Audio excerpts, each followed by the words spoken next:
Terus terang aja, pesantren itu sudah banyak hilang.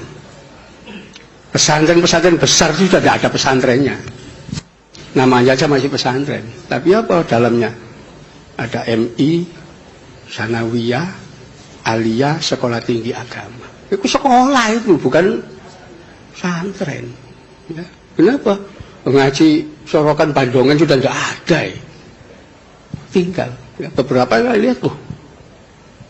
Justru pesantren itu di situ. Ya. Saya bicara soal sistem pesantren. Kenapa? Saya dulu tahun 89 itu ngambil S2 di ITIB Pendidikan. Tesis saya tentang pesantren. Ya. Pesantren itu sistem pendidikan modern.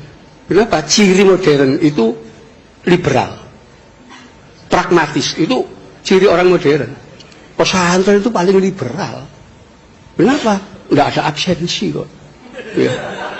Sekolah belajar karena nggak belajar karena. Ya. Loh, nggak ada itu absensi. Oh ini nggak masuk sekian, boleh. Nggak masuk, nggak ikut mata pelajaran juga boleh. Nggak ada seragam, itu nggak ada. Ya. Beda pendapat dengan guru boleh, bahkan disediakan hasil masail untuk beda pendapat. Di sekolah gak mungkin. Ya, mulai SD sampai S3 itu ya harus manut gurunya. Ya. Begitu mahasiswa gak manut dengan dosennya, gak lulus. Di pesantren boleh. Ya. Dari di situ liberal sebetulnya dan cara berpikirnya pragmatis. Ya. Itu. Jadi kalau kita lihat usul fikih itu kan pragmatis sekali itu. Ya. Penetapan hukum-hukum itu pragmatis. Gitu. Jadi ini orang yang tidak dipahami itu karena tidak paham sistem pendidikan. Kalau paham sistem pendidikan, orang akan mengetahui bahwa pesantren itu jauh lebih baik dibanding schooling system. Itu nanti kita bisa baca polemik kebudayaan. Ya. Di mana tahun 1936 Ki Hajar Dewantoro dan Dr. Sutomo sudah menyatakan sistem pendidikan nasional yang cocok untuk bangsa Indonesia pesantren. Ya. Ternyata saat itu Belanda ketakutan. Loh, pesantren itu selalu berontak ya. Ya. Ini luar biasa ini kalau sampai jadi pendidikan nasional, nggak lama terusir. Ya. Disitulah oleh Belanda dimunculkan pegawainya dia yang dipercaya. Namanya Sultan Takdir Ali Sabana. Ya, dia diangkat menjadi direktur Balai Pustaka, penerbitan percetakan terbesar milik pemerintah Belanda. Disitulah Sultan Takdir menulis tulisan-tulisan bahwa pesantren itu sekolah primitif, ya, yang menolak modernisme dan seterusnya. Di situ muncul pesantren itu tempatnya orang bodoh-bodoh, ya, primitif, tidak maju menolak modern. Dr. Sutomo, sekolah itu justru nanti mencetak kuli, mencetak buruh, ya, itu tulisan Dr. Sutomo. Setelah lulus sekolah dengan modal ijazah, dia akan antri mencari kerja jadi buruh, jadi kuli. Keras sekali tulisan Dr. Sutomo itu. Ya. Karena itu beliau itu sekalipun dokter tidak mau jadi dokternya pemerintah, praktek sendiri ke masyarakat. Ya. Luar biasa waktu itu. Terjadilah sampai Sanusi Pani ikut. Ya. Itu mencela juga pandangan Sultan Takdir. Tapi karena Dr. Sutomo mendadak meninggal, nggak tahu kenapa mendadak dalam usia muda meninggal, nggak berlanjut. Ya. Kenapa? Ki Hajar Dewantoro sudah sangat tua. Ya.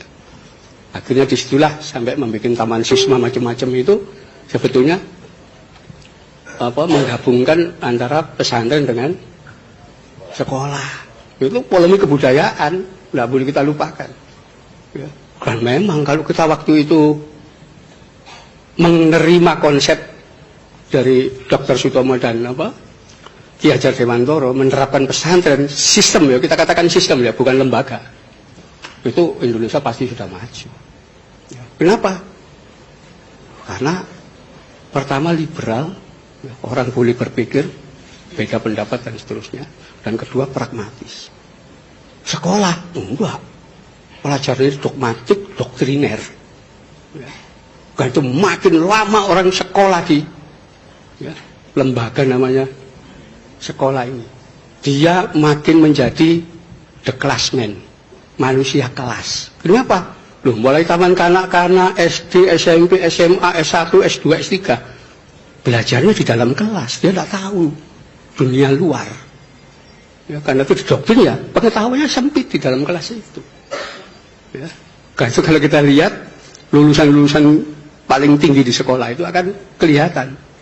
Oh, ini doktor ekonomi. Ya. Itu belajar ekonomi itu sampai berapa tahun? Mulai TK sampai S3 itu 27 tahun itu di dalam kelas. Karena itu ketika mereka diminta, Bapak dokter yang pakar ekonomi, bisa tidak menerapkan, mengaplikasikan pengetahuan ekonominya dalam dunia real? Nggak bisa. Teori pintar. Ya. Kenapa? Fakta sejarah menunjukkan konglomerat sak dunia itu tidak ada yang dokter ekonomi. Oh iya, SD gak lulus, SD, ya, SMP, orang-orang itu, ya, sampai kemarin itu istrinya Bill Gates itu drop out, ya. Belum pernah. Nanti silakan dibuka aja. Ada nggak dokter ekonomi yang jadi konglomerat? Nggak ada.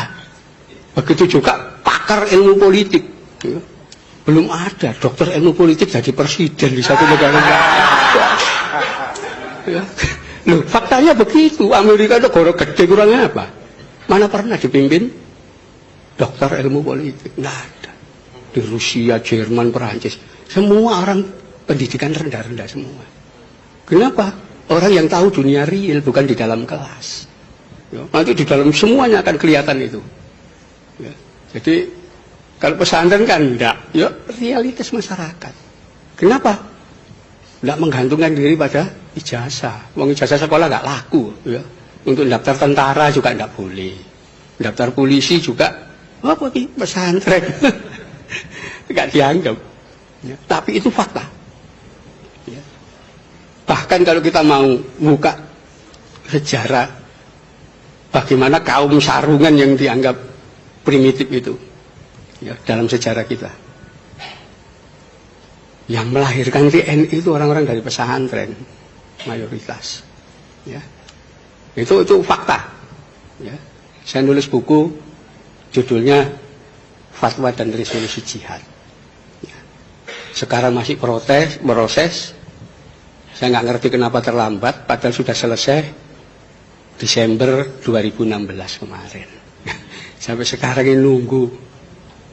Kata pengantar aja belum selesai. Ya, harusnya sudah dibaca semua orang. Ya, bahwa yang melahirkan negara ini itu adalah golongan dari pesantren. Termasuk yang membidani lahirnya TNI. Anda bisa bayangkan TKR ketika dibentuk, ya, 5 Oktober 1945. Tanggal 10 Oktober sudah diumumkan. Ya, TKR itu memiliki 10 divisi. Ya. 10 divisi, satu divisi isinya 10.000 pasukan.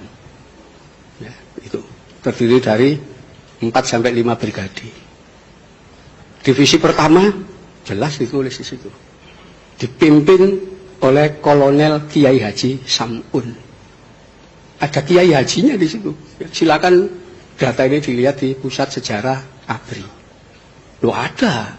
Ya. Itu divisi kedua Kolonel Kiai Haji Aruji Kartawinata. Ada Kiai Hajinya dihilangi. Ya. Komandan Resimen 17 Letnan Kolonel Iskandar Idris. Itu ada semua.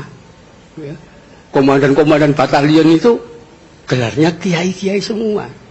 Ya. Di Malang itu Kiai Iskandar Sulaiman, mayor. Ya. Kiai Abdul Manan Wijaya, ya. Sampai pahlawan di Malang itu ada namanya Hamid Rusdi. Itu ketua Ansor Malang dulu, ya, yang meninggal dalam pertempuran dan jadi pahlawan dia. Ini kenapa hilang dari sejarah gitu loh, ya. Itu saya ungkap semua di buku Fatwa dan Resolusi Jihad, ya, bahwa TNI itu salah satu yang membedanya adalah dari golongan kaum sarungan dari pesantren.